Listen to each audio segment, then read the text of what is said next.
পার্থিব জীবন লাইবু ওয়া লাহু, খেল তামাশা, ওয়াজিনাতুন বাহ্যিক চাকচিক্য, ওয়া তাফাখুরুম বাইনাকুম আপোষের মাঝে গর্ব করা, ওয়া তাকাসুরুন ফিল আমওয়ালি ওয়াল আওলাদ সন্তানের আধিক্য আর সম্পদের আধিক্য নিয়ে একে অপরের আগে বেড়ে যাওয়ার প্রতিযোগিতা করার নাম হলো পার্থিব জীবন, পার্থিব জগৎ, এই দুনিয়া।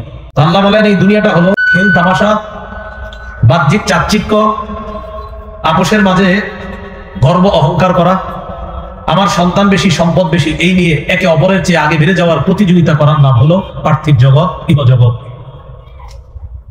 এখানে আল্লাহ প্রথমে বলছে লাইবু ওয়া লাহু, খেল তামাশা।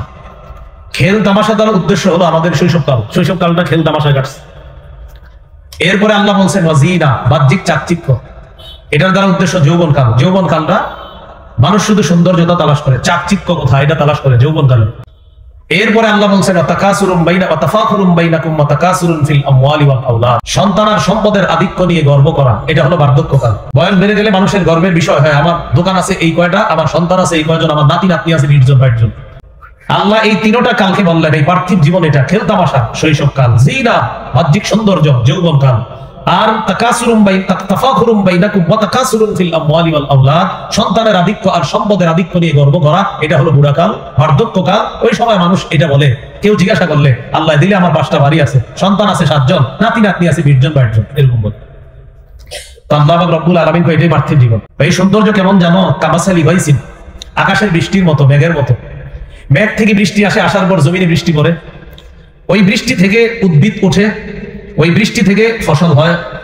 আজাবাল কুফার নাবাতুহু, যে উদ্ভিদ ফলমূল ফসল বৃষ্টি থেকে উৎপাদিত ফসল কৃষকদেরকে মুগ্ধ করে, আহা খুব সুন্দর হয়েছে ফসল। তাহলে প্রথমে ফসল খুব সুন্দর হলো, সুম্মা ইয়াহিজু, এরপর পাকে আরো বেশি, ফাতারাহু মুসফাররা, তুমি দেখবে যে তা হলুদ বর্ণ ধারণ করে, পিত বর্ণ ধারণ করে। এটা কি সারা জীবন থাকে হলুদ বর্ণটা? পাকার পরে কি সারা জীবন পাকা থাকবে?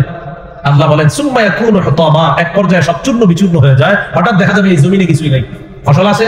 এক পর্যায়ে ফসল ছিল, ফসল পাকছে, আমরা জমিনের পাশ দিয়ে বলি মাশাআল্লাহ ধানগুলো সুন্দর হয়েছে, কিন্তু একটা পর্যায়ে দেখি ধান টান কিছুই নেই।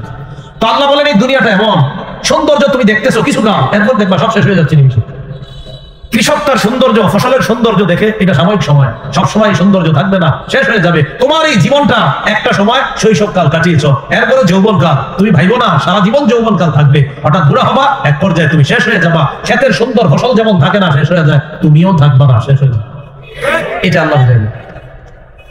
শেষে আল্লাহ বলেন ওয়ামাল হায়াতুদ দুনিয়া ইল্লা মাতাউল গুরুর, পার্থিব জীবন ধোঁকার কিছু উপকরণ ছাড়া আর কিছু না। পার্থিব জীবন ধোঁকার কিছু উপভোগ করা ছাড়া আর কিছু না। দুনিয়াতে মানুষকে শয়তান শুধু ধোঁকার মাধ্যমে আখিরাত থেকে বিমুখ করে রাখতে চায়।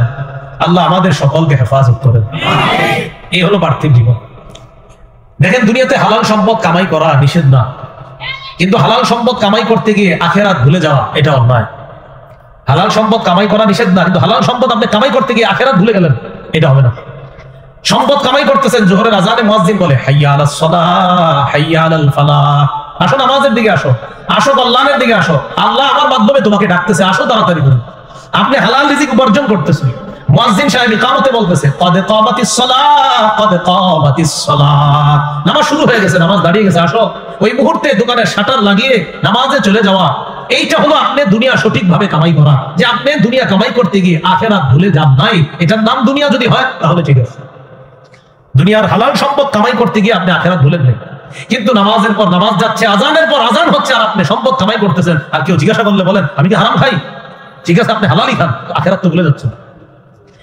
এই জন্য সহিহ বুখারীর একটা বর্ণনা শুনেন, রাসূলুল্লাহ সাল্লাল্লাহু আলাইহি সাল্লাম বলেন ইন্না হাদাল মাল খাদিরাতুন হুলওয়াতুন, এই সম্পদ সবুজ শ্যামল, হুলওয়াতুন সুমিষ্ট, এই সম্পদ সুমিষ্ট সবুজ শ্যামল।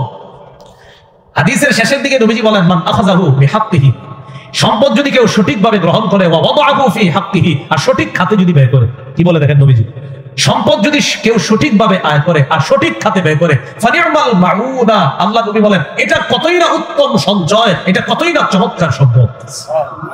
আয় করছে সঠিকভাবে, আবার সঠিক খাতে ব্যয় করছে, নবী এটা কতই না উত্তম, এটা কতই না নিয়ামতে পরিপূর্ণ সম্পদ। নবীজি আর পরেই বলতেছে ওয়ামান আখাযাহু বিগাইরি হাক্কিহি, আর এই সম্পদকে যদি কেউ অন্যায়ভাবে গ্রহণ করে, কানা কাল্লাযী ইয়াকুলু ওয়া লা ইয়াশবাউ, সে ওই ব্যক্তির মতো যে শুধু খায় কিন্তু কখনো পরিতৃপ্ত হয় না।